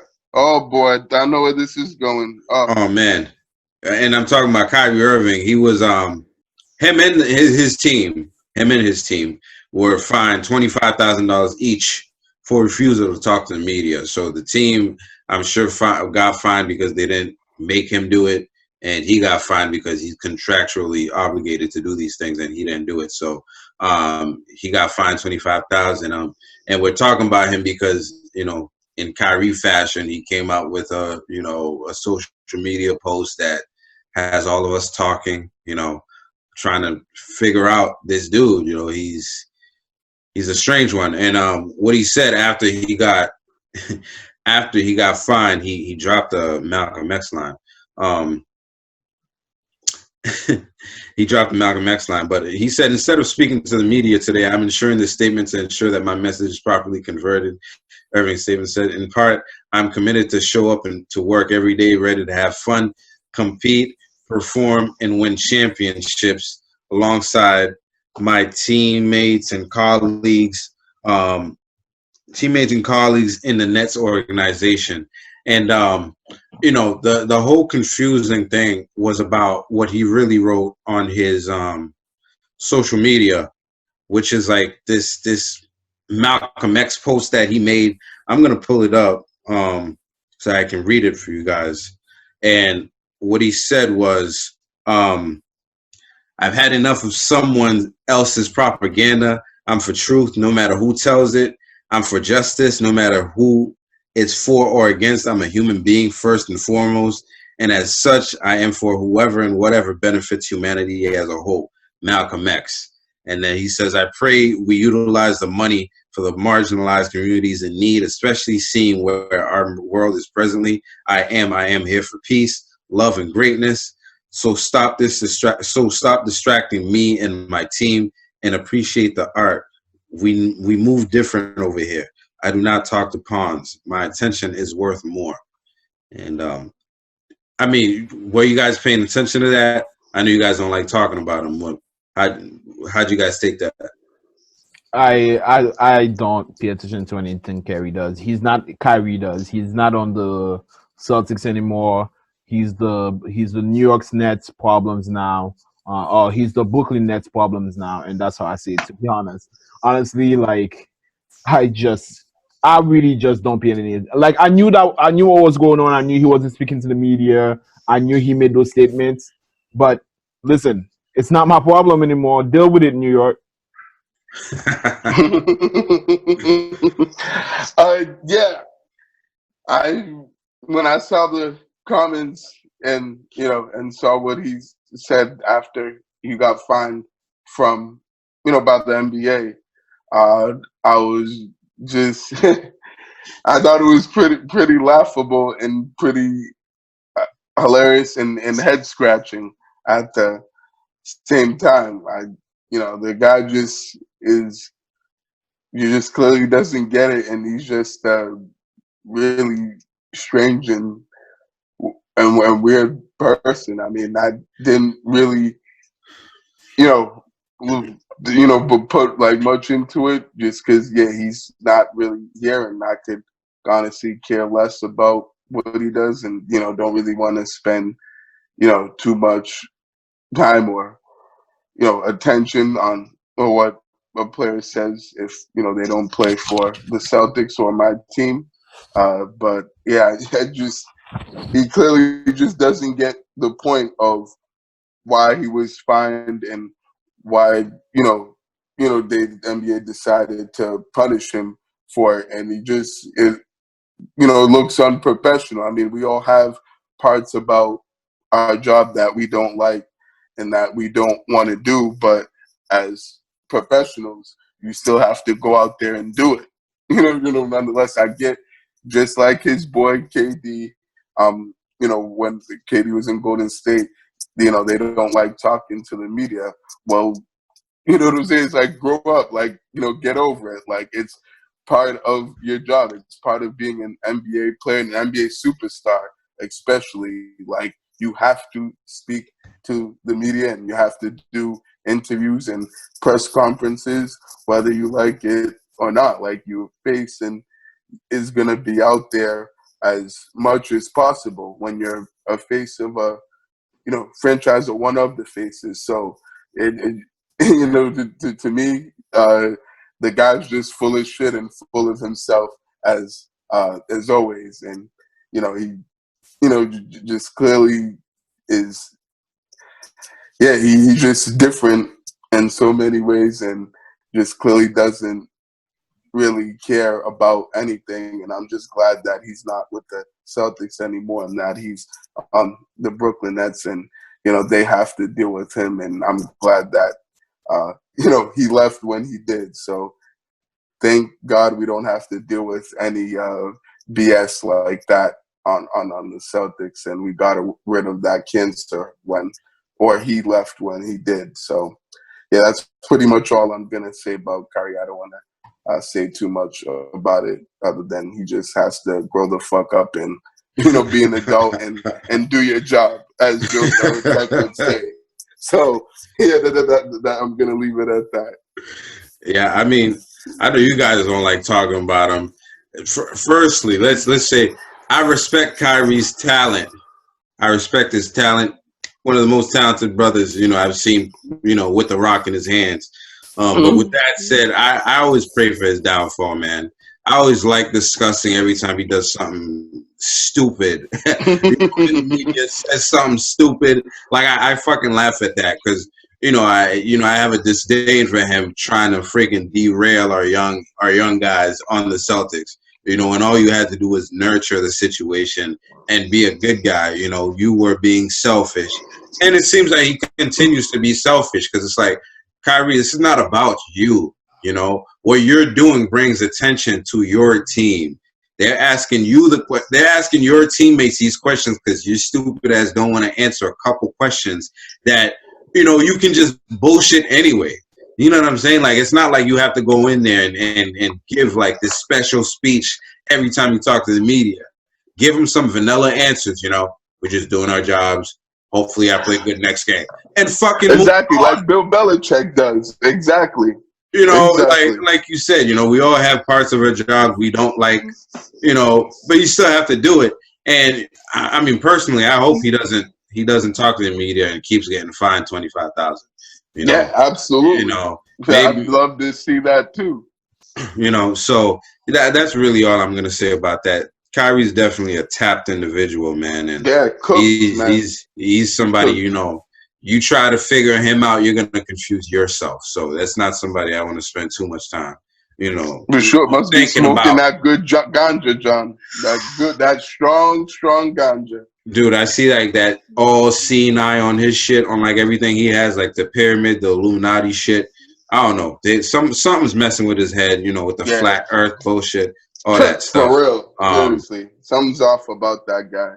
Yeah, but we know that. But let's move on. We're gonna finish the NBA segment with some Celtics news. The Celtics will play the 76ers on Tuesday. That's December 15th. Exactly the same day that this podcast comes out. And then they'll be playing the Brooklyn Nets on Friday the same week. So tune in for that. Tristan Thompson, who we just got in the sign, who we just signed, he's probably not gonna be playing against the Bucks when the season actually starts because of the hamstring issue. I don't have too much of a problem with that because you want those things to heal as much as possible. The Celtics have 4 players in the top 50 ranking, starting off with Kemba Walker, who landed at 48, Marcus Smart, who's at 37, Jaylen Brown, who's at 32, and the lowest one is Jason Tatum at 11. And The highest one, you mean? the lowest on the rankings is at the start of the ranking I meant, but it pretty much the highest is 11, which is Jason Tatum. Did you guys see those rankings? There's a lot of talks about Jason Tatum, being considered who could be a MVP this year. How do you guys think that happens? Well, the NBA as a whole have been high on Jason Tatum. I think that's a little higher than I would put him. I don't know if he's like top 15 NBA player in the league next year. I believe in Jason Tatum. I think he's good, but I think he has a lot to improve on. I believe I think he's more like top 20 to me, maybe top 25. I think that's a little high, but what I took from that ranking. So first of all, that ranking was done by ESPN. It's ESPN 2020-2021 ranking. What I took away from that ranking was that if we're able to get 4 players in the top 50 ranking of the players in the NBA, we need to be able to do something with that. We need to, like, if you're a team and you have 4 players ranked that high, you need to be able to turn that into something productive, which we have. We've just, as fans that expect a lot from our team, we just haven't been able to get as much as we want. And what we want is to get into the finals. So, and every year it's getting harder and harder for us to get into the finals because teams are getting better. The East is getting better. So I want us to do something with that ability, with those 4 great players we have on our team. Yeah, certainly wasn't surprised about the ranking. I actually think it's pretty accurate. I think he's certainly a little bit outside of the top 10. He's not a top 10 player yet in Jason Tatum, but I certainly think he has a chance to get there as soon as this season, depending on how he performs. Throughout the course of the season. I think, I would definitely put him in like the 10 to 15 range. So I'm okay with him being 11, Bishop, because I certainly think he's, certainly by bar, top 15 player, but not a top 10 player just yet. He has a little bit more to do and a little bit, not a little bit, he has some growth and, mature, for his game to mature and to improve in order for him to become a top 10 player. But, as far as not only him, but, the rest of the guys, I think, their rankings were just about what I thought they would be, because I know this certainly is a talented team that we do have in the Celtics. So I think the NBA was, or the ESPN, since it was the ESPN rankings. I think that they're, as far as where they ranked them is just about where I'd rank those guys. But I'm certainly with Vlad on that. That as nice as it is to have talented players and guys that are valued that much and ranked that high in the league, what good is it if your your team's not winning championships or at least making it to to the finals? I think certainly when you have that much talent and that many guys that are ranked as high as they are, you have to be able to particularly as long as they've been together and played on the Celtics, this certainly seems like it's their time to take the next step and become superstars and and become championship contenders and and get out of the Eastern Conference, which is something they haven't been able to do to this point. So I think certainly those guys can all improve and can all get better this year, which is what I want to see and what I'm looking forward to seeing this year out of those guys and the team as a whole. And certainly they have the ability to do that as long as they play as a team and as long as they played together, like we saw for the most part last season. Yeah, no, I agree with a bunch of the things you guys said, for sure. I don't know if Jason Tatum is at 11, maybe top 20 for sure. Maybe I would think like, at the later end of like the 15s and stuff like that, for me personally. And for him to win MVP, I think it's going to be extremely hard this year. Yeah, I don't think he's there yet either. The Celtics would have to have the best record in the East for him to win. Exactly. The Right, MVP. right. And I don't think we have the team to actually go against everybody and be the top team in the East, and win against them convincingly enough to win him a champion. I mean, him an MVP like Giannis did with the Bucks, right? Because the last couple of years, the Bucks have been ripping off 60 wins at least, right? And that's why he's been able to actually win the MVPs. So I don't see it happening this year. I think he's definitely on his way. I don't think he has the consistency to be the MVP yet. I think he needs to lead with like more of that fire. A lot of the MVP guys play with a lot of flash and they're in your face type of thing. If you're looking at how ferocious Giannis comes at the rim and stuff like his shit's memorable. You know what I'm saying? And Tatum plays with a lot of finesse, a lot of smooth shit. You know what I mean? And I just need to see a little bit more aggression out of him when it comes to the game and showcasing his talents. But the guy is only 22 years old. Right, I know. Still very I think young. the sky's the limit. I think for sure we definitely shouldn't be pushing those kinds of expectations on him. But at the same time, I hope those expectations fuel him to become, to reach a higher level, even higher than he's been playing with, And speaking of MVPs, I think another MVP candidate that was talked about being on the Celtics, we didn't talk about, is James Harden, right? We talked about him, but I think we missed a question where it says there's a lot of talks this week about James Harden coming on the Celtics, or that he makes sense for the Celtics as far as like their trading partners and things like that. Would you guys consider something like that? Yes, I would. I would definitely take James Harden on the team. I think James Harden is a superstar in the NBA, and the NBA is one of those leagues that is ruled by superstars. The more superstars you have in your team, the more likely you are to win the championship. I would 100% take James Harden on the team.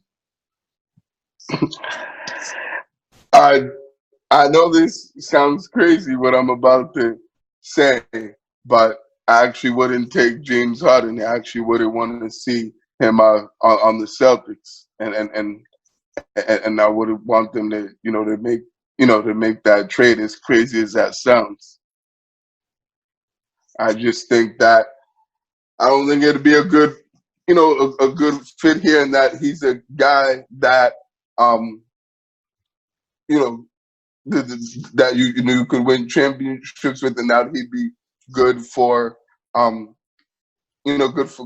good piece to have around the young talent that we have. I just think that you know he's a really good regular season player, and a really good and talented scorer, and and can score the ball the best one, but his style of play, it just wouldn't.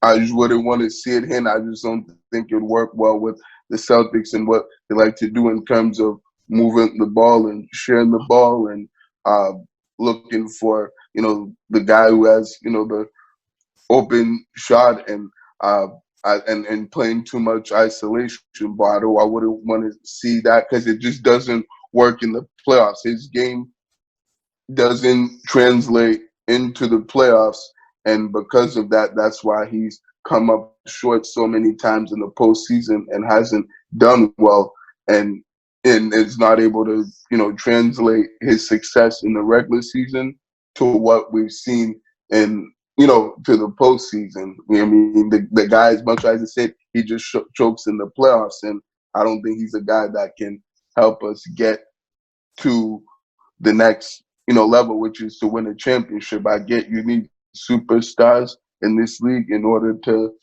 win championships in the NBA, but I don't think James Harden's that guy that's gonna be able to do that for us, and in many ways than one. And the fact that he doesn't play defense or doesn't show much effort on that end is also concerning, and another reason why I wouldn't want to see him with the Boston Celtics, and they've been doing the right thing and staying away from him, because that's exactly what Danny Ainge and those guys need to do.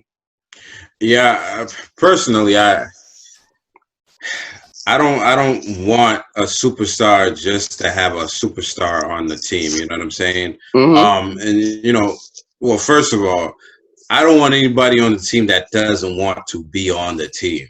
James Harden has not designated us as a destination he wants to go to. And we've lost high-end free agents the last several years. It's like, do we want to sign up for that again? Right. And a lot of people talk about, how Toronto, they did what they had to do and they traded for Kawhi, and, Kawhi brought them a championship. James Harden has been in the playoffs the last several years. He hasn't done shit. So, like, what not one finals appearance, not one. What makes you think he's gonna all of a sudden do this shit with the Celtics? So right. As much as I would love the superstar appeal, him coming in and scoring points in the bunches. I don't think he's a fit here with the guys that we have. Because we'd have to keep Jason Tatum, and you're not gonna make Jason Tatum a spot up shooter. Right. What are you gonna do here? It just doesn't mesh very well. And again, he hasn't said that he wanted to be here. So why would we sign up for? It's kind of like the Anthony Davis situation again. He never wanted to be here. So why would we trade? Somebody like Jaylen Brown, Marcus Smart, guys with great character to go on the team over there. To bring in a guy that is not on the same level. So. As much as I like him, I just don't think he's a fit. And, I don't think just bringing in a superstar is going to bring us a championship. It has to be the right superstar.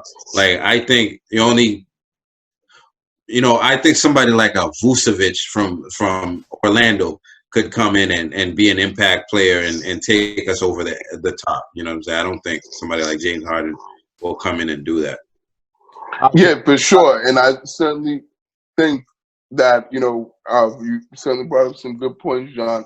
I think that bringing in James Harden would be a similar situation to, like bringing Kyrie Irving and making that trade for Kyrie Irving. And, them saying that and seeing how that didn't work, and seeing how the games in some ways similar. It's not, completely similar in some ways in terms of them being ball dominant, handling the ball a lot, and playing a lot of isolation ball and stuff, which was what he does. I certainly think you're right. That wouldn't be something the Celtics need, and that would help them win a championship, as we saw in a couple, 2 years ago. Kyrie, I think that would, translate into the same result, and this team wouldn't do so well with that, and would kind of take, steps back instead of, steps forward. Vlad. So that's how I see it. I don't know if you wanted to say anything else, Vlad, in regards to James Harden being on the Celtics, or that possibility of that. I'll bring him to the Celtics. It's up to Brad Stevens to figure it out. That's he didn't fair. figure it out with Kyrie, so what makes you think he's gonna figure it out with James Harden? He needs to. He just needs to. He's been this like, he's like this great coach. Figure it out, bro. I mean, So you think his playing style actually wins championships? I don't think what they do in Houston, you win championships. Period. What they did in Houston with like the lack of defense, with Nick D'Antoni, the small ball, I just don't think that wins championship. And he didn't win championship in with the Suns, and he didn't win any with the Rockets. So and I don't think he won any with the Lakers either. No, he didn't. So, he hasn't won any. So he hasn't won any at all in his whole career, right? So I just don't think that wins. I think his setup doesn't win. But I think as much as I'm not a big fan of Brad Stevens like everybody else is, because I think he needs to prove himself more to me. But I do think he has better a better system than Mike D'Antoni does. So maybe we can bring in James Harden, he can make that work. And I think I would challenge him to make that work. Yeah. No, that's a fair point. Absolutely. That's fair, man. Thanks for your thoughts on that. We're going to move on from the NBA into the MLB and the NHL, where we don't have too much going on because obviously those teams are not in season right now. So for the MLB, a familiar name, Dave Dombrowski, he was named the president of baseball operations with the Phillies, Philadelphia Phillies. So I don't know if we want to say congrats to him because I feel like he fucked up the team. So have fun, Phillies. All right. Right. Exactly. Right. Yep. Right. I'm with that, John. Definitely. And something from Chris Sale's agent. After he had Tommy John surgery, he says that Chris Sale is looking more and more like himself. And I don't know what to think of that because he's his agent. What else is he supposed to say? Oh no, he looks terrible. He's not going to be the same guy. So that's it as far as like the Red Sox are concerned. I mean, as far as the Red Sox are concerned, I hope he comes back and and returns back to form because that's what's going to help the team. But I highly doubt that stuff, man. When you start getting surgeries for stuff, it's never like it's up from here. I got this surgery. Like it's never up from there. Tommy John surgery too, so that's like a very big and serious surgery, and I know some pitchers come back from that, and some pitchers don't come back from that, and particularly with Chris Sale, since he already had even before the surgery a lot of injury problems, and had to it was to the point where the Red Sox had to have an innings limit on how many innings he could pitch, and he had to miss some starts just because they were worried about pitching him too much and not having him when they needed to. So I think it's certainly concerning. I'm not really buying what his agent's selling. I mean, I hope the guy does well when he's at his best. He's one of the leading premier pitchers in the game. But I have, my doubts and concerns that he'll get back to that level. But I hope that, he does, or at least is able to do something close, pitch somewhere close to, what he was before the injury. Like he pitched well in 2018 when we won the World Series. So we'll wish him well, and hopefully he can, be able to stay healthy and have a good and successful season with the Red Sox next year. That's a fact. And on to the NHL. The NHL comes back on January 13th, 2021, and they'll be having a 66-game season. So is that official? I thought that was proposed as of now. I didn't know that became actually official in terms of their season actually happening and all that. So was that confirmed? It's not quite official, but it's what they're proposing. That's what they're proposing. Okay. I mean, when they're doing that, it usually happens. So have that on the radar, at least for now. But it does come back on January 13, 2021. Hopefully it's not a Friday, right? Friday the 13th. You don't want to start on a day like that. And we actually got to move into soccer, where Vlad's going to update us with what's happening. Yep. So last week we've been covering the MLS Cup playoffs. The MLS Cup final happened this weekend. The Columbus Crew faced the Seattle Sounders. Columbus Crew beat the Seattle Sounders 3-0. It was actually a great game. I watched part of that game. One of the guys that scored for the Columbus Crew, his name is Etienne. He's a Haitian player. He plays for, nice. He plays for the Haitian national team. So I was really excited about that. But yeah, congrats to the Columbus Crew for winning the MLS Cup championship. Next on, the Manchester Derby happened over the weekend, which is one of the great games in the Premier League. That game was 0-0. Neither team was able to defeat each other. Another big game that happened over the past week was Juventus played Barcelona. It was possibly one of the last time we get to see Messi versus Ronaldo. Ronaldo came out on top of this game. Juventus won 3-0. But it was just great to see Ronaldo and Messi played against each other for what possibly might be the last time. But that was a really good game for the soccer community. Thank you. Yeah. Yeah, Vlad, I just wanted to ask one quick thing in terms of, the MLS. Do you feel any better? I mean, no one feels better or feels good about losing, but do you think at least that for, the Revs, that it's a little better that they lost to the Crew, since the Crew ended up going on to win, the MLS Cup and become the MLS champions? How do you think about that? It's one of those things in sports. Whenever your team lost to the champion, to the team that won the championship, people always feel better about that. That's like in any sports, soccer, football, like whatever the sport is. I don't think that means anything. I think what the Reds did this year, get into the semifinals, is enough. They surpass expectation, and I think that was enough. So yeah. No, absolutely, for sure. Good point. Yeah, I agree for sure. I was like, if you beat me, dude, you better go and win the whole fucking thing. Exactly. There was no reason for why you came in here and did what you did and to lose, Yeah. Right. Facts. For sure. You should have sent me in there. You know what I'm saying? Question of the week. We got one question this week. And as always, with our buddy Eddie Rodriguez in Philadelphia, he asked, Eddie, my guy.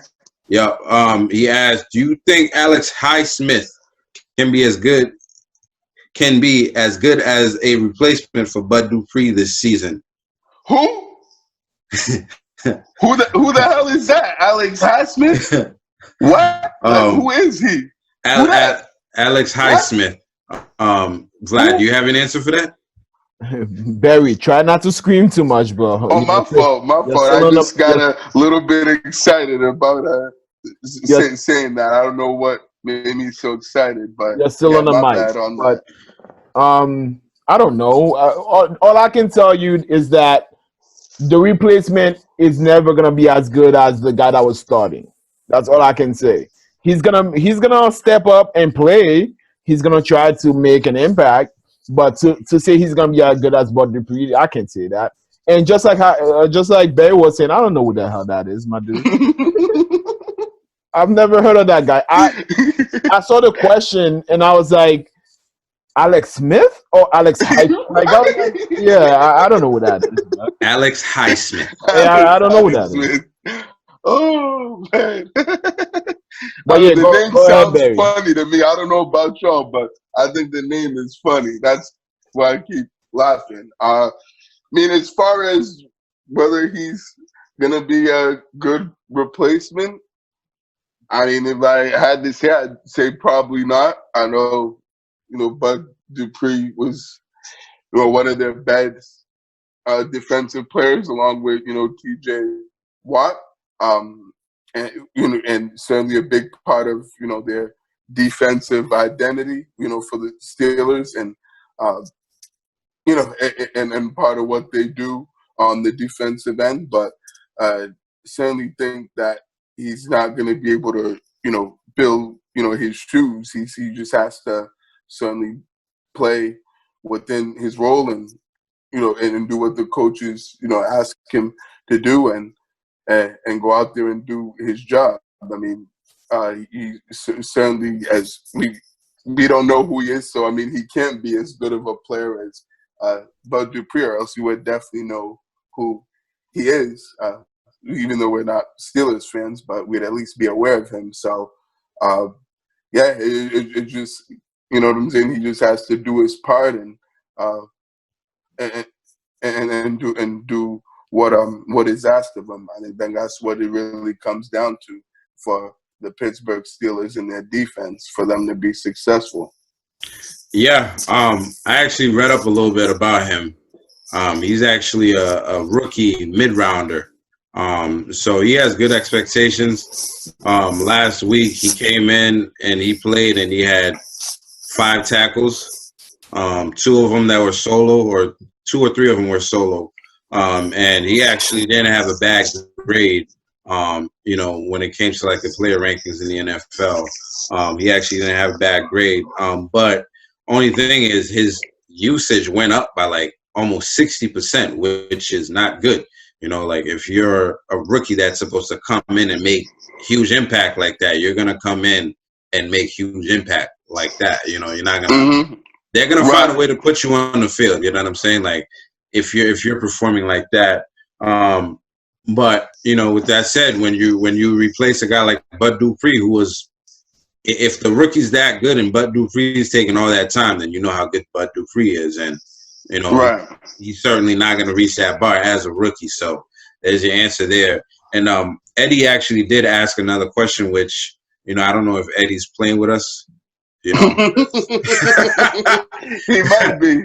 He might be trying to rub it in because the Steelers fans don't like the Patriots. Facts. I don't know if he's messing with us, but he asked, "Do you think the Patriots will make the playoffs?" And come on, Eddie, stop playing with us, man.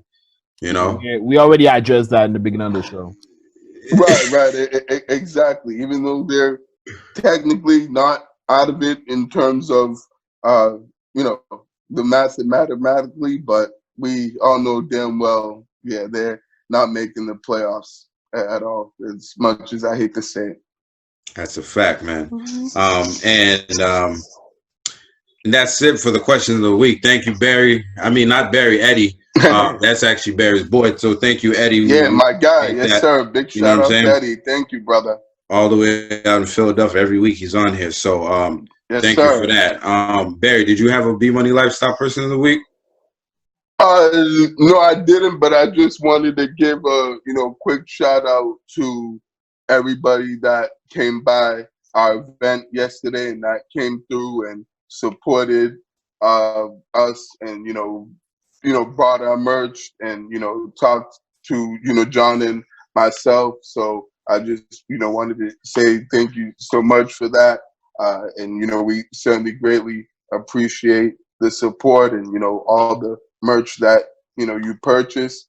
And you taking, time out of your Saturday to be able to come see us and, check us out and, and talk to us. So thank you so much to, my boy K Money, and also, the chick that you said, John, one of your friends that said she liked me and that was a fan of mine. So I want to give, her a shout out as well. I forgot her name, but nonetheless, shout out to her and shout out to the rest of the, the people that, that saw us yesterday at the pop-up shop event. There again, John. Well, actually, I did wanted to piggyback. Thank you, Vlad. I appreciate that. I wanted to piggyback on Barry with that. I think we definitely appreciated those people coming out, to support us. That was the first pop-up shop we had. And the guys he talked about, which was K Money, Bobby Rich, those guys came from dad Bobby, yes, Mansfield and Weymouth. We highly appreciate that, man. And keep supporting, and thank you so much. I had a couple people that came through. You guys know who you are. You guys listen to the podcast on a weekly basis. My guy Shiz, he came for the first time. We appreciate it, and we're gonna keep doing stuff like that. Hopefully we see your faces out there, and that's gonna be it for episode 39. Unless you guys have something else to say. No, just again, happy birthday and enjoy it. Thank you, brother. Appreciate it. Yeah, happy birthday, John. We don't want to again enjoy the B-Day, and if anyone else didn't get a chance to come out and purchase any merch that was wanted to purchase any merch, just hit one of us up, and we'll definitely get the merch sent to you, and make sure you get what you want to order. For sure. That's gonna be it for episode 39 of Pro Fan Sports, where the fans of the pros go. If you're still watching the video, as always, please subscribe, please share, like. It helps us out a lot. Until next time, peace out. Peace. Have a good week. See you next week, guys.